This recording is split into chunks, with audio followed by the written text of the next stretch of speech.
Now let's begin. The morning sun cut through the kitchen window as Gregory Decker poured coffee into his thermos. Owen sat at the table, methodically working through his bowl of cereal, his backpack slumped against the chair leg. The strap had torn yesterday during soccer practice, hanging by a few stubborn threads. "Dad, can you fix it?" Owen had asked, those earnest brown eyes looking up at him with complete trust. "I'll take it to Morris's shop. He'll have it good as new," Gregory had promised. Now, standing in his kitchen on what seemed like any other Thursday morning, Gregory had no idea that promise would save his son's life. His wife Marla breezed through the kitchen, phone pressed to her ear, laughing at something the person on the other end said. She'd been on her phone constantly lately, always stepping into the other room for her calls.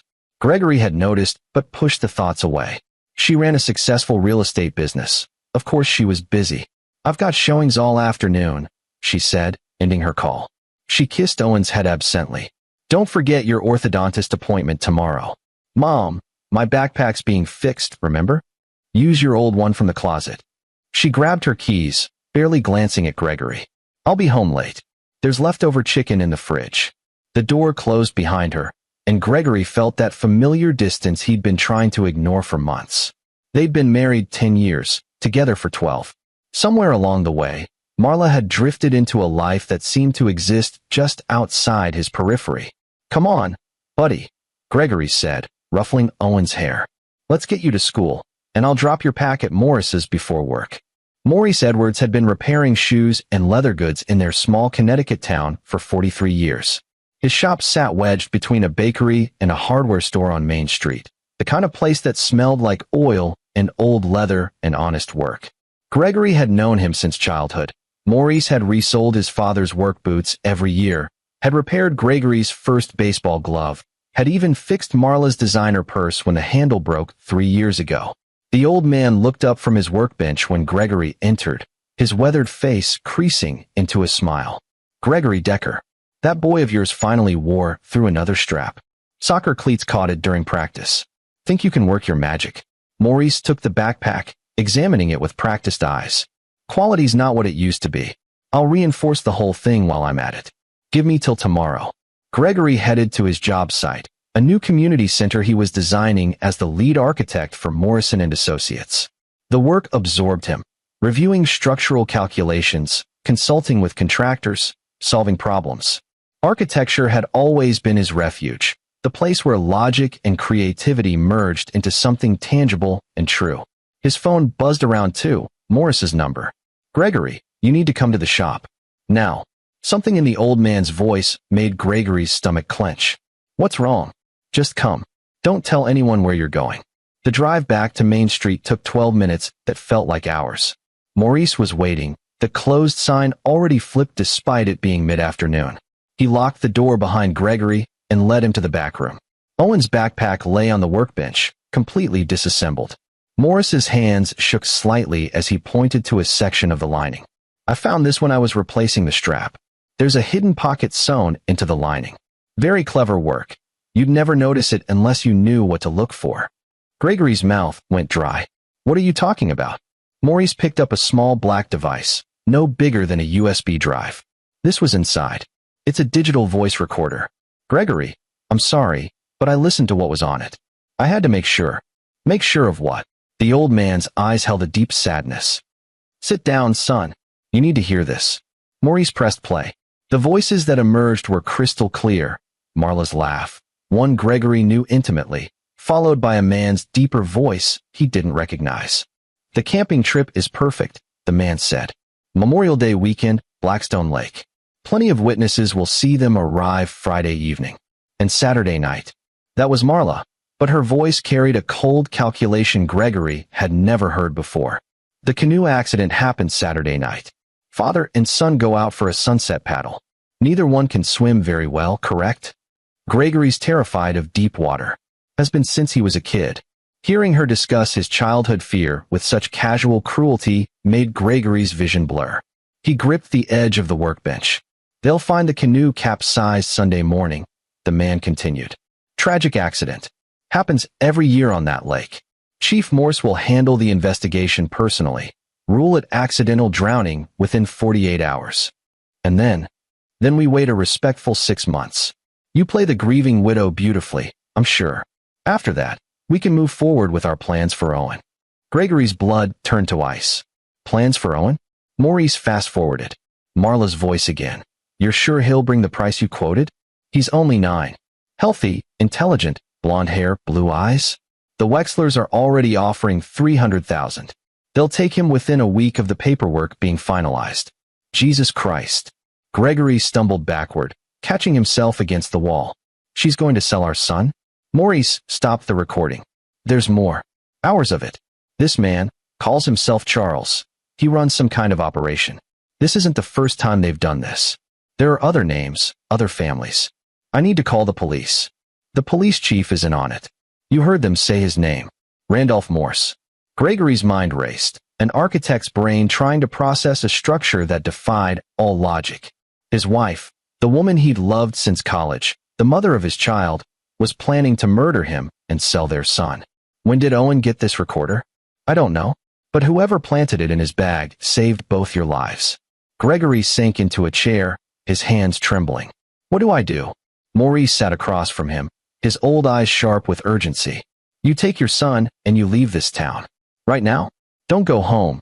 Don't pack bags. Don't tell Marla anything. You disappear. I can't just. Yes, you can. Gregory, listen to me. These people have money, power, and they've done this before. If you confront Marla, if you go to the local police, you and Owen will be dead within a day. You need to run first, plan later. Every fiber of Gregory's being wanted to reject this nightmare, to believe there was some mistake. But Marla's voice on that recording was unmistakable. The casual way she discussed his drowning, discussed selling Owen like livestock, it was real. I can copy this recording, Maurice said quietly. You'll need evidence. But you need to move fast. It's 2:15. School lets out at 3:30. Can you get Owen and be gone before Marla knows? Gregory looked at this old man who'd known his family for decades, who'd fixed his father's boots and his son's backpack, who was risking everything to warn him. Why are you helping me? Morris's expression hardened. Because I had a daughter once. Sarah. She disappeared 23 years ago from a town 3 hours north of here. Police said she ran away, but I never believed it. She was only 7. His voice broke. If someone had warned me, if I'd known what I know now about how these monsters operate, I'd have taken her and run. I'm giving you the chance I never had. Gregory stood, decision crystallizing like steel in his spine. Copy that recording. Give me every file on it. While Maurice worked, Gregory's mind shifted into the systematic problem-solving mode that made him excellent at his job. This was just another project, another set of challenges to overcome. Except the stakes weren't a building's foundation, they were his son's life. Maurice handed him 3 USB drives. Copies. Keep them separate. One in your shoe, one somewhere on your person, one hidden in your car. Thank you. Gregory gripped the old man's shoulder. I won't forget this. Just keep that boy safe. And Gregory, whatever you do next, be smart. These people are connected, ruthless. You'll need to think 3 steps ahead of them. Gregory checked his watch, 2:47. He had 43 minutes. Gregory parked across from Riverview Elementary at 3:15, watching parents gather for pickup. His heart hammered against his ribs, but his hands were steady on the wheel. He'd made 3 stops, an ATM for the daily maximum cash withdrawal, a convenience store for a prepaid phone, and a gas station to fill the tank. The bell rang at 3:28. Children poured from the building like a breaking dam. Gregory spotted Owen's blonde head in the crowd, his son laughing with another boy. So innocent, so unaware that his mother had priced his life at $300,000. Owen's face lit up when he saw Gregory's car. Dad, I thought Mom was picking me up today. Change of plans, buddy. Hop in. Once they were moving, Gregory kept his voice casual. How do you feel about an adventure? What kind of adventure? The kind where we drive somewhere new? Just you and me. Like a road trip. Owen's eyes widened with excitement. Really? Where are we going? It's a surprise. But we need to leave right now. Don't I need to pack? And what about Mom? We'll get everything we need on the way. And I'll text Mom once we're on the road. This is going to be fun, Owen. Trust me. His son settled back in his seat, already chattering about whether they'd see mountains or the ocean. Gregory drove the speed limit, took no shortcuts, did nothing to attract attention. In the rearview mirror, Their Connecticut town grew smaller and smaller. His phone buzzed at 4:17. Marla. He ignored it. It buzzed again at 4:23, for 31, for 45. Each call felt like a hammer blow, but he didn't answer. At 5:02, a text. Where are you? I'm home and you're not here. Call me. Gregory pulled off at a rest stop outside Hartford, 90 minutes from home. While Owen used the bathroom, Gregory typed a single message. Needed to clear my head. Taking Owen camping for a few days. Don't worry. He powered off his phone and threw it in a trash can. Then he bought a road atlas from the rest stop, the old-fashioned kind that didn't require satellites or cell towers to work. Dad. Owen appeared at his elbow. Are you okay? You seem weird. Gregory knelt down, eye level with his son. I need you to be brave, Owen. We're going to be gone for longer than a few days. We're going to start a new adventure in a new place. What about school? And Mom? We'll figure all that out. But right now, I need you to trust me completely. Can you do that? Owen searched his father's face with those perceptive eyes that missed nothing. Whatever he saw there made him nod slowly. Okay, Dad. I trust you. They drove through the night, Gregory pushing further and further from everything they'd known. He thought about Marla discovering his message, about her calling Charles, about them realizing their plan had fallen apart. Would they come after him? Probably. Maurice was right. He needed to think 3 steps ahead. Around midnight, with Owen asleep in the passenger seat, Gregory's mind finally caught up with his body. The shock gave way to grief, crushing and complete. His marriage had been a lie. The woman he'd loved had been planning his murder. She'd looked at their son and seen dollar signs. He pulled into a roadside motel outside Scranton, Pennsylvania, and sat in the dark parking lot, tears streaming down his face. 10 years of marriage erased. A life built together, revealed as a foundation of sand. But Owen was real. Owen was worth saving. Gregory wiped his eyes and carried his sleeping son into the motel room. Tomorrow, he'd start planning their next move. Tonight, he'd stand guard over the only thing that mattered. As he sat in the dark, watching Owen sleep, Gregory made himself a promise. Marla and Charles and everyone involved in this nightmare would pay for what they'd tried to do. Not today, maybe not tomorrow, but eventually. He'd make sure of it. He'd been an architect his entire adult life, building structures that lasted, solving complex problems through careful planning and precision. Now he'd apply those same skills to a different kind of project, the complete and total destruction of everyone who'd threatened his son. But first, they needed to disappear. 6 months later, Gregory sat in a diner outside Richmond, Virginia, scanning the online news from his former hometown. The article's headline made his jaw tighten. Memorial service held for father and son lost in tragic accident. His staged death had worked perfectly. 3 days after fleeing, he'd driven Owen to a bridge over the Delaware River, explaining what they had to do. They'd weighted down Gregory's old phone in the car, sent it over the bridge at 2 a.m., and walked away into new lives. Bodies were never recovered. The river was deep and the current strong. The investigation, led by Police Chief Randolph Morse, had concluded within a week. Gregory Decker, distraught and unstable, had driven himself and his 9-year-old son off a bridge. Tragic. Senseless. The memorial service photo showed Marla in elegant black, dabbing her eyes with a tissue. Charles Sellers stood beside her, a proprietary hand on her shoulder. The caption identified him as close family friend providing support during this difficult time. Gregory's burner phone buzzed. A text from Jesse LeBlanc, his friend from college who'd become a private investigator in North Carolina. Got the info you wanted. You need to see this in person. They'd relocated to Richmond under new names. Martin Daly for Gregory, Jason Daly for Owen. Gregory worked as a freelance architect using an assumed identity and a fake portfolio. It wasn't perfect, but it paid cash and kept them afloat while he planned. Owen attended school as Jason, adapting with the resilience of childhood. He knew something terrible had happened with his mother, though Gregory had shielded him from the full truth. She made some very bad choices, was all Gregory had said. We had to leave to stay safe. Now, Gregory drove 2 hours to meet Jesse at a barbecue joint off I-85. His friend looked exactly the same. Buzz-cut hair, sharp eyes, the bearing of someone who'd spent 8 years in military intelligence before going private. Martin Daly, Jesse said with a slight smile, using the new name. Good to see you breathing.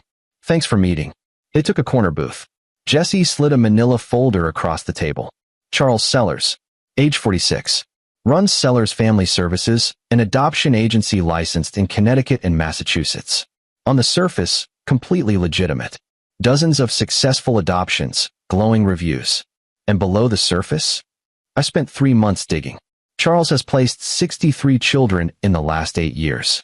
41 were standard adoptions, everything legal and clean. But 22. Jesse's expression darkened. Those files smell wrong. Parents died in accidents. Children entered the system.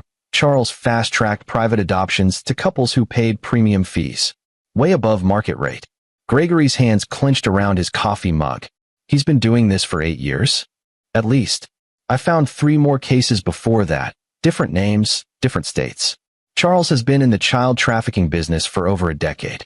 He moves every few years, changes the agency name, keeps the operation small enough to avoid federal scrutiny. And Marla? Jesse pulled out another set of documents. She got involved with him 14 months ago. Started as an affair. They weren't careful, lots of hotel records. But then the relationship changed. I found encrypted emails between them discussing prospects. Your wife was helping him identify targets. The words hit like physical blows. 14 months ago, Marla had helped close on a house for a family new to town, the Harringtons. Their daughter, a 6-year-old named Emma, had been adorable, blonde, bright. The family died in a house fire 4 months later. Emma was adopted by a couple in Boston through Sellers Family Services. How many families did she help him target? At least 4 that I can confirm. Probably more. Gregory stared at his son's name in the folder. Owen Decker, age 9, preliminary assessment, high-value placement. The Wexlers, a childless couple in Manhattan, had been prepared to pay $300,000 for him. There's something else, Jesse said quietly. Charles has a partner handling enforcement and cleanup. Police Chief Randolph Morse. He's been covering up suspicious deaths, falsifying reports, intimidating anyone who asks questions. He's in deep. How do we prove it? That's the problem. They're careful. Everything's compartmentalized. The couples who adopt these children have no idea they're buying stolen kids. They think they're paying high fees for expedited service. The paper trail is buried under layers of legitimate business. And with Morse controlling local law enforcement, there's no one to investigate. Gregory absorbed this, his architect's mind already sketching the framework of a plan. What about federal jurisdiction? FBI would need solid evidence to launch an investigation. Right now, all we have is circumstantial connections and suspicious patterns. Not enough for a warrant. Then we build the case ourselves. Jesse studied him. Greg, these people think you're dead. That's your biggest advantage. You go after them directly, you lose that edge. I'm not talking about direct action. I'm talking about strategic pressure. We make them panic, make them sloppy, get them to expose themselves. That's dangerous. They tried to kill my son. Gregory's voice was steel. They've killed other people's children. They don't get to walk away from this. Jesse leaned back, a slow smile spreading across his face. You've changed. 6 months ago, you were an architect who designed community centers. Now you're planning to take down a trafficking ring. 6 months ago, I didn't know what I was capable of. Now I do. They spent the next 3 hours mapping out the operation. Charles's business structure, his finances, his personal life. Marla's role and connections. Morse's corruption. The adoptive families who'd unknowingly bought stolen children. Every piece of the puzzle laid out on the table between them. This is going to take time, Jesse warned. Months, maybe a year. I've got time. And I've got motivation. Gregory looked at his friend. Are you in? Jesse extended his hand. All the way. These bastards need to go down. They shook on it, sealing an alliance that would either bring justice to dozens of families or get them both killed. Gregory was betting on the former. He drove back to Richmond as the sun set, his mind already 3 steps ahead, building the trap that would destroy everyone who'd threatened Owen. The foundation was laid. Now came the careful, precise work of construction, not of buildings this time, but of an elaborate revenge that would bring Charles Sellers' entire world crashing down. Maurice Edwards had told him to be smart, to think ahead. Gregory planned to do exactly that. By the time Charles realized Gregory Decker was still alive, it would be far too late to stop what was coming. 8 months had passed since Gregory disappeared. He sat in his Richmond apartment late at night, walls covered with information, photographs, timelines, financial records, everything Jesse had compiled on Charles Sellers' operation. Owen, now going by Jason at school, slept in the next room, unaware of the web his father was weaving.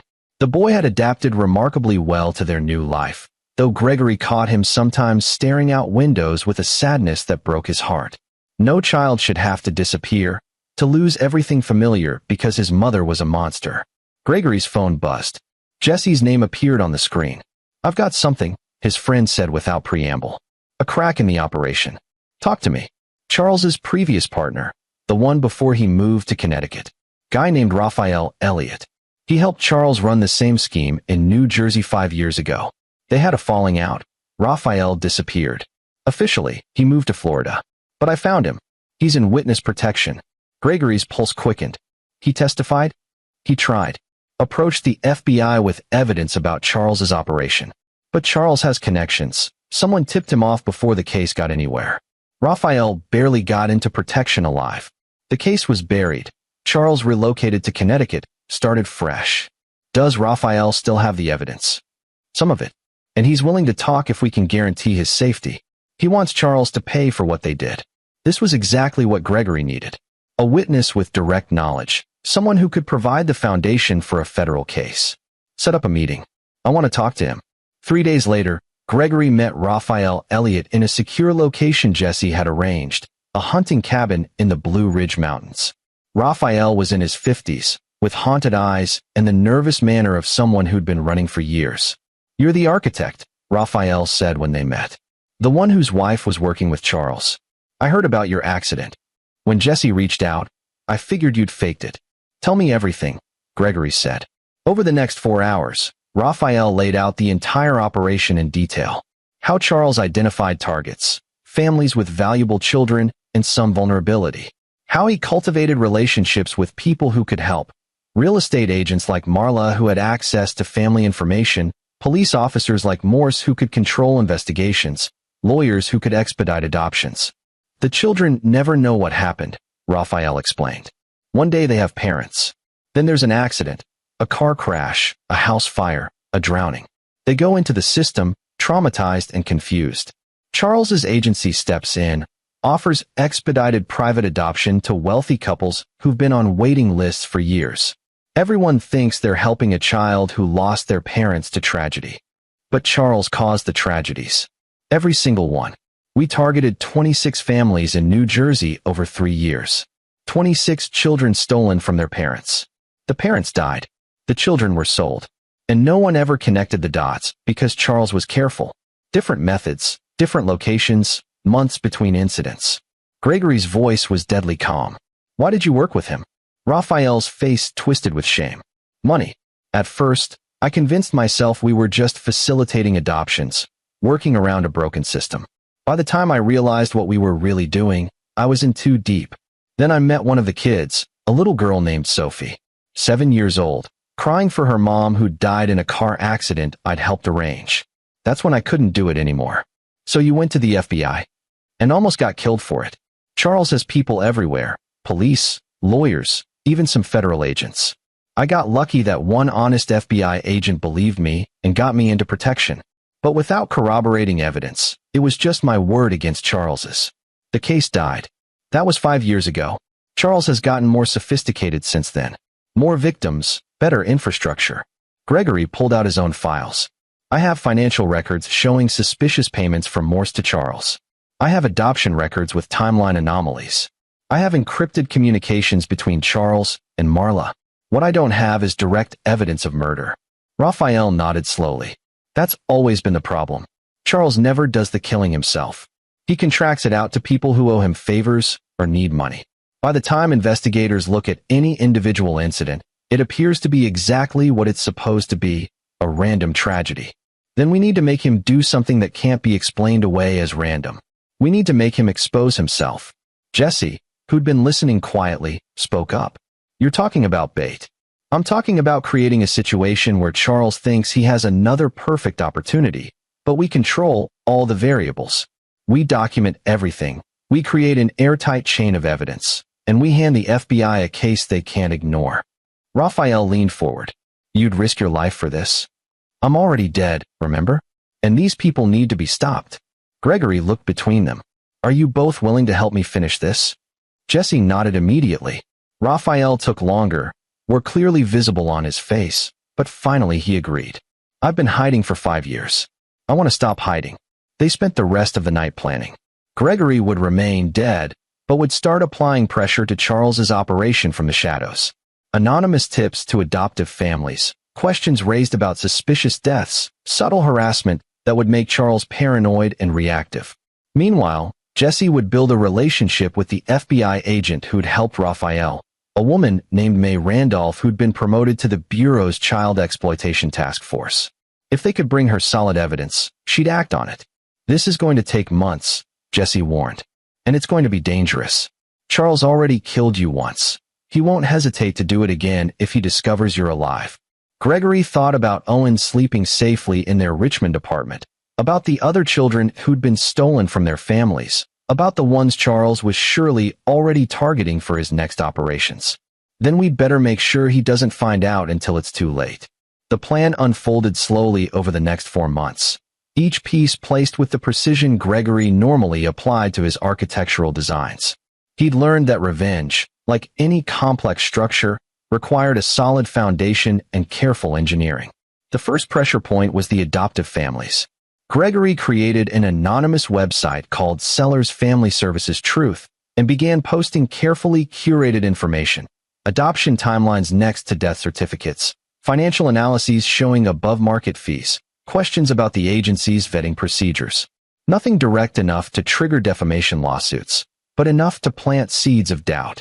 Within weeks, 3 families contacted the site requesting more information. 2 ended up hiring private investigators to look into their adoptions. One family discovered their adopted daughter's parents had died in a house fire that investigators originally ruled accidental, but they found evidence suggesting arson that had been overlooked. Charles's agency received its first formal complaint. The Connecticut State Licensing Board opened an inquiry. He's panicking, Jesse reported during one of their weekly calls. I've got surveillance on his office. He's burning files, restructuring the company finances. He knows something's wrong, but can't figure out what. Good. Panicked people make mistakes. The second pressure point was Randolph Morse.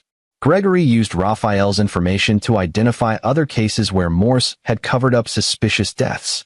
Then he anonymously sent those case files to the Connecticut State Police Internal Affairs Division and to an investigative journalist at the Hartford Courant. The journalist, a woman named Jenny Bullock who'd built her career on exposing corruption, took the bait.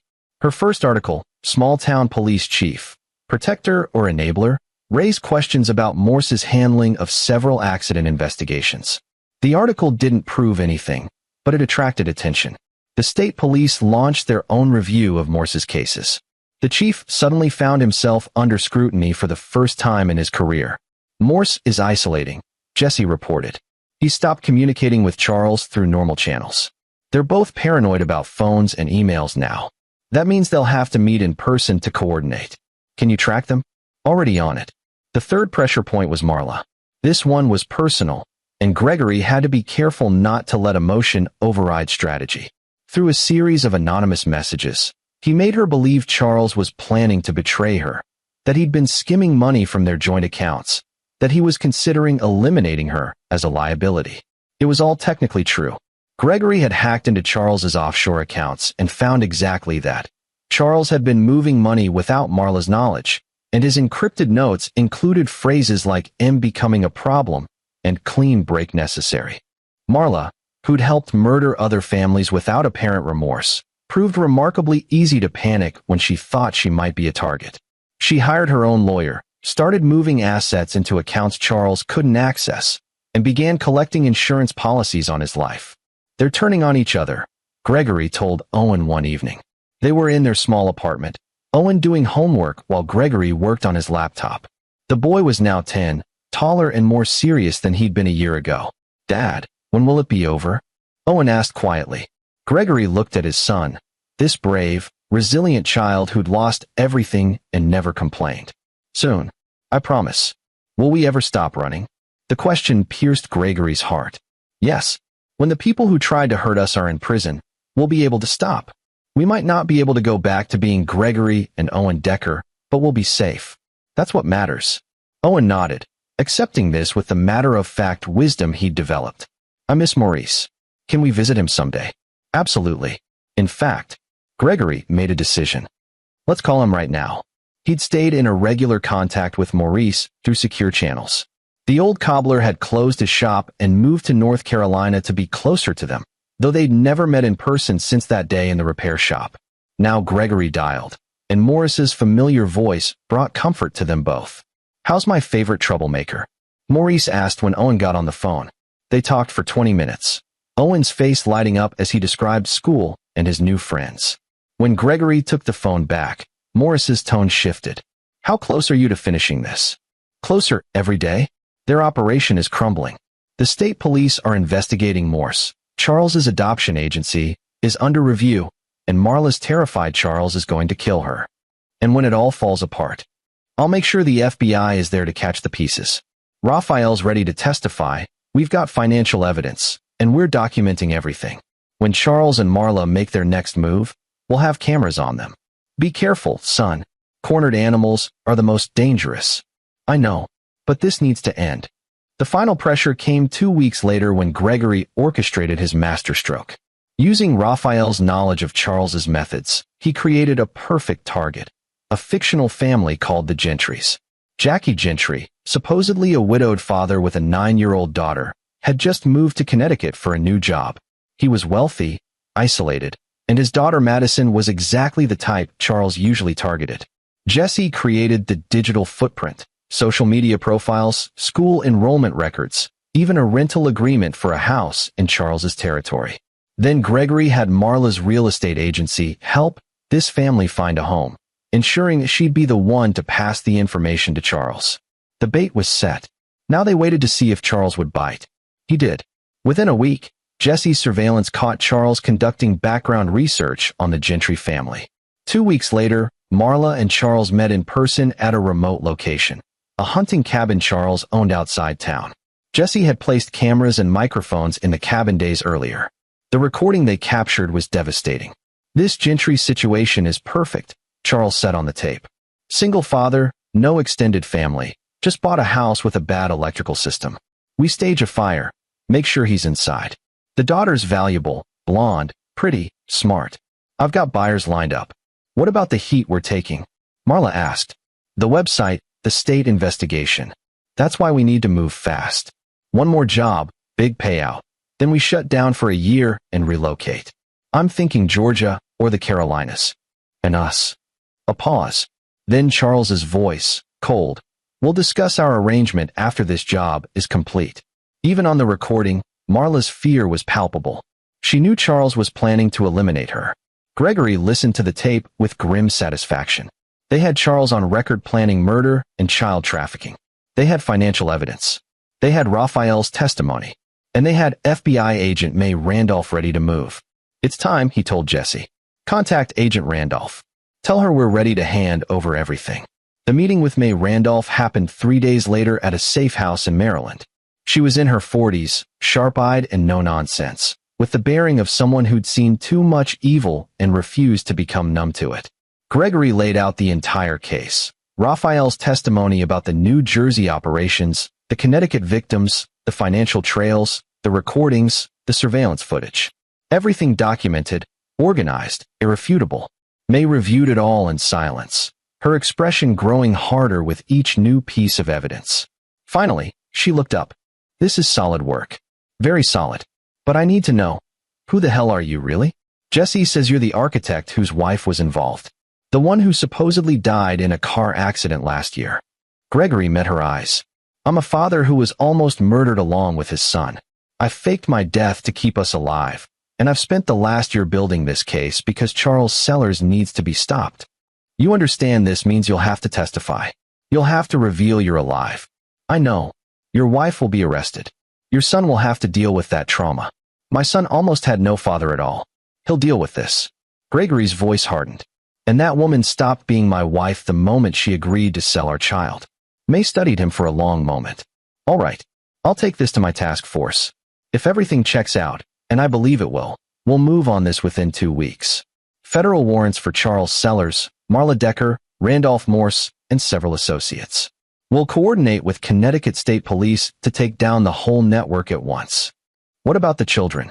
The ones who were stolen? We'll work with family services to investigate each adoption. If we can prove coercion or fraud, we'll work to reunite children with surviving family members. It won't be perfect. Some of these kids have been with their adoptive families for years. But we'll do everything we can to make it right. Gregory nodded. It wasn't perfect justice, but it was the best outcome possible.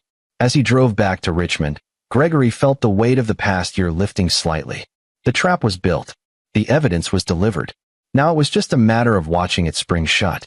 He arrived home to find Owen waiting up for him, despite the late hour. Is it over? His son asked. Almost. The FBI is going to arrest them soon. Within a couple of weeks. Owen's expression was complex, relief, anxiety, and something that might have been grief. Despite everything Marla had done, she was still his mother in some way, still part of his history. What happens to us after? We'll have to testify at the trial. We'll have to tell our story publicly. But then, Gregory pulled his son into a hug. Then we get to decide who we want to be. We don't have to be Martin and Jason Daly anymore. We can be Gregory and Owen again. Or we can choose entirely new names. We can live wherever we want. We'll be free. Owen held on tight. I want to be Owen again. I miss being Owen. Then Owen you'll be.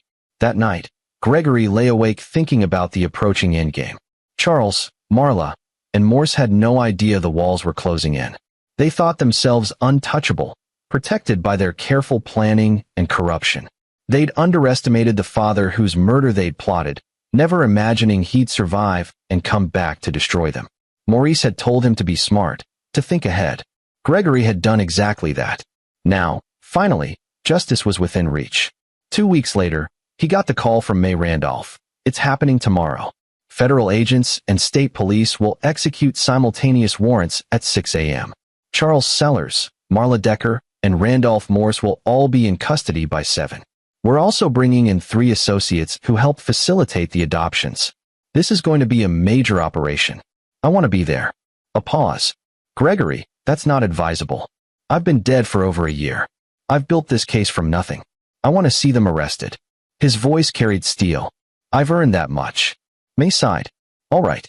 But you stay in the surveillance van with me. You watch on monitors. Agreed. Agreed.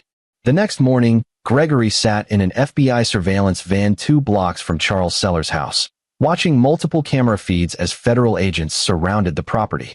May sat beside him, coordinating with the teams through her headset. At exactly 6 a.m., agents breached the front door. The feed showed Charles stumbling out of his bedroom in pajamas, his face going white as agents swarmed through his house. He tried to run for the back door, but agents were already there. Charles Sellers, you're under arrest for conspiracy to commit murder, child trafficking, wire fraud, and racketeering. Watching him be handcuffed, dragged out of his house in front of his neighbors, Gregory felt cold satisfaction. This was the man who'd planned to drown him and sell Owen. Now he'd spend the rest of his life in prison. The second feed showed Randolph Morse's arrest at his home. The police chief went for his gun, but federal agents subdued him quickly. He screamed about his rights, about corruption, about being set up, all while cameras recorded every word. The third feed was Marla. Gregory's hand clenched as he watched agents knock on the door of her condo, the place she'd moved to after his death, already spending insurance money he'd never know she'd collected. She answered in a silk robe, her face still perfect with sleep. Marla Decker, you're under arrest. What? No, there's been a mistake. For conspiracy to commit murder, child trafficking, and fraud. Her face crumbled. No, this can't be happening. Charles promised. Charles Sellers is already in custody. You have the right to remain silent. Watching her be handcuffed, watching her cry and protest and beg, Gregory felt nothing but ice-cold vindication. This was the woman who'd shared his bed, who'd borne his child, who'd smiled at him while planning his murder. She deserved every second of what was coming. All targets in custody, May said into her headset. Then she looked at Gregory. How do you feel? Like I can finally breathe. The arrests made national news by noon. Major child trafficking ring bust in Connecticut screamed the headlines. The details were horrifying, a decade-long operation, dozens of children stolen, families destroyed. Charles Sellers became the face of evil, his picture plastered across every news channel. The story exploded when reporters discovered that Gregory Decker, supposedly dead for over a year, was actually alive and had built the entire case against the trafficking ring. His resurrection became a national sensation. Owen watched the news with Gregory that evening, sitting close on their couch as reporters discussed the case. "Dad, they're calling you a hero." "I'm not a hero. I'm just a father who protected his son." "That's what heroes do, though." Gregory pulled Owen close.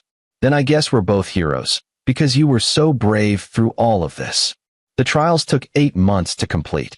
Gregory testified for 3 days, describing how he'd discovered the plot against him and Owen, how he'd built the case, how he'd documented everything. He never raised his voice, never showed emotion, just laid out the facts in precise detail. Raphael Elliott testified for 2 days, describing the New Jersey operations in devastating detail. His testimony was corroborated by documents Gregory and Jesse had collected. Jesse presented the surveillance evidence, the financial records, the adoption timeline analysis. Every piece fit together perfectly, an architectural blueprint of a criminal enterprise. The adoptive families testified about the questionable circumstances of their adoptions, many in tears as they realized they'd been deceived. Several families voluntarily gave up the children, wanting to do the right thing even though it broke their hearts. Marla's defense tried to paint her as a victim of Charles's manipulation, but the recordings destroyed that narrative. The jury heard her voice discussing Gregory's accident with casual cruelty, heard her negotiating prices for children, heard her helping identify new targets. The jury deliberated for 6 hours before finding her guilty on all counts.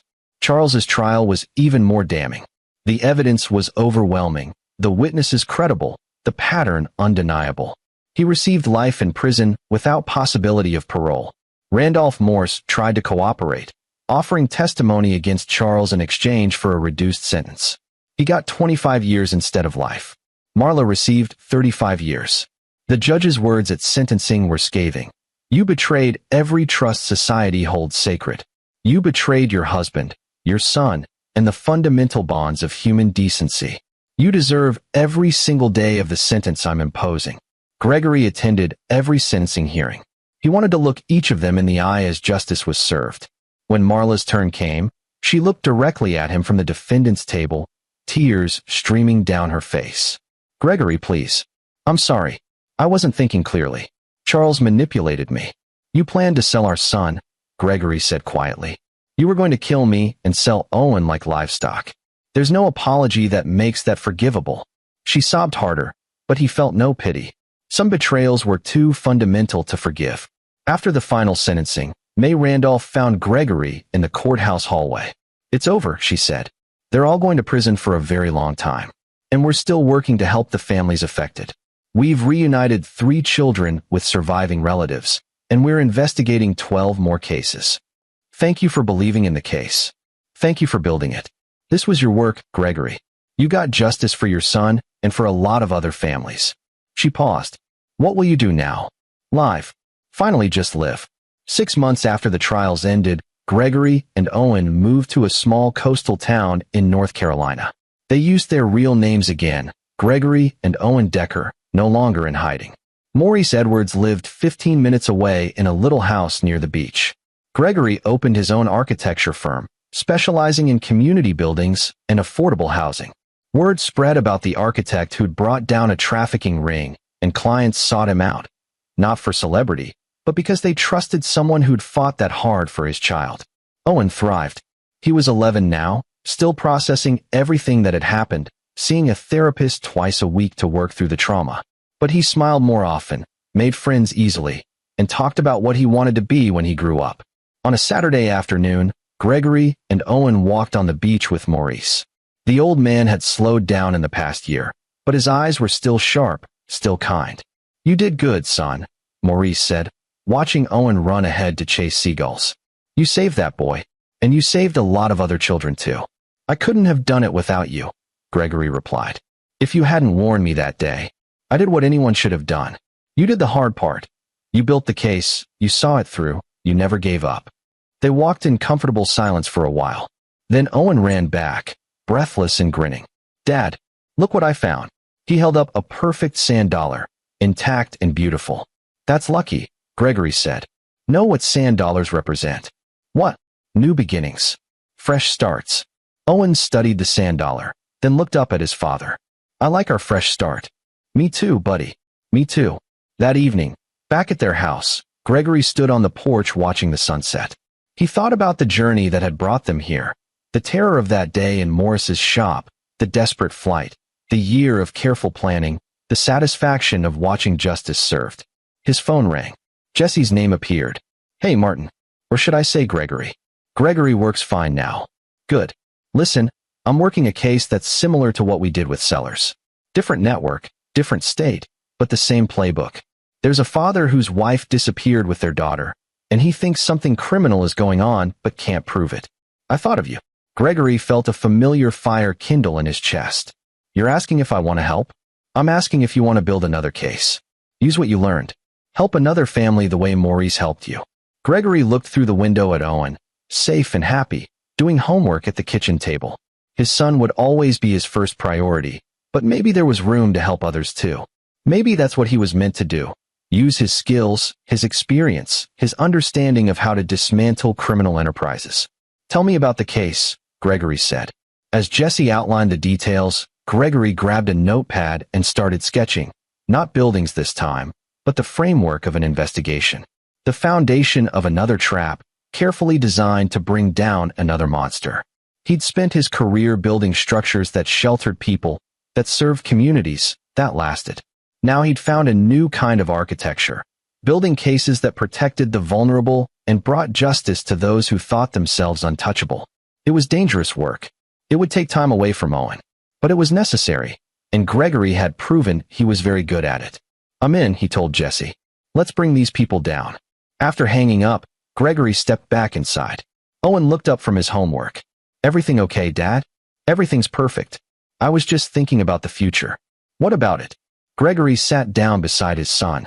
I was thinking that we've been given a second chance at life. We should use it to help people who haven't been as lucky as us.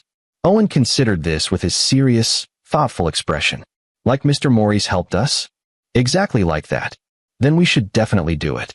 Gregory hugged his son, grateful beyond words for this brave, kind child who'd survived so much and remained so good. They'd been through hell together, but they'd come out stronger, wiser, and ready to make a difference. Outside, the last light faded from the sky. In Connecticut, Charles Sellers, Marla Decker, and Randolph Moore sat in their prison cells, paying for their crimes. Their victims were healing, finding new lives, getting the help they needed. And in North Carolina, a father and son planned their future, one built not on revenge anymore, but on justice, on helping others, on making sure that what happened to them wouldn't happen to anyone else. Gregory Decker had died on a bridge over the Delaware River 14 months ago, but he'd been reborn as something stronger, a protector, a builder of cases instead of buildings, a man who understood that sometimes the best architecture was the careful construction of justice. It was a good new life. It was the life they'd earned, and it was only just beginning. This is where our story comes to an end. Share your thoughts in the comments section. Thanks for your time. If you enjoy this story, please subscribe to this channel. Click on the video you see on the screen, and I will see you there.